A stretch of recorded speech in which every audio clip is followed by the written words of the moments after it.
défavorable.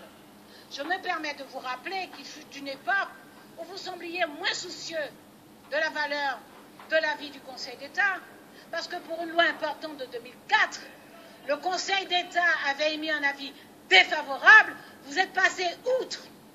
Vous êtes passé outre.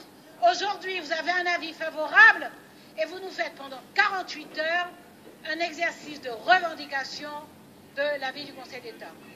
Monsieur Le Fur, alors pour le reste, puisque vous ne défendez pas vos amendements, que certains d'entre vous ont 2 titres de retard sur les commentaires qui sont faits sur les amendements, que vous passez votre temps à faire des citations, et puis vous faites des citations. S'il vous plaît, Monsieur Cochet, je vous demande de vous taire, s'il vous plaît. Ces citations, vous allez les chercher dans le panthéon de gauche. Vous connaissez, vous allez les chercher dans le panthéon de gauche. L'exercice, c'est ça. C'est répéter exactement les mêmes choses, quel que soit l'amendement, quel que soit l'article en cause. C'est revenir sur la PMA, la GPA, et je vous rappelle que vous oubliez le clonage.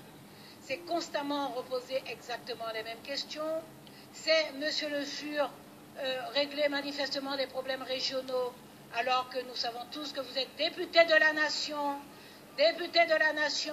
au service de la République, et que peu importe le territoire d'origine. Et puis le dernier volet de l'exercice, ce sont des citations cléricales, donc du grand rabbin Bernheim, d'autres grands esprits cléricaux, le premier commandement, dont on me signale d'ailleurs que ce n'est pas le premier mais le 4e. C'est ça l'essentiel. Je vais peut-être vous rappeler les propos d'un immense parlementaire qui nous a tous précédés à cette tribune. C'était Victor Hugo qui disait « l'État chez lui, l'Église chez elle ». Merci, Madame la Ministre.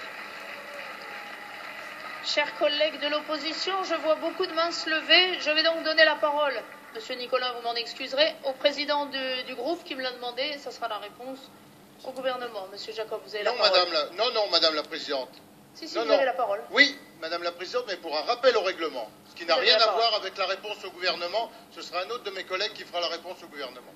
Je voulais faire un rappel au règlement, Madame la Présidente, après les propos de la ministre, qui nous interpelle sur notre légitimité.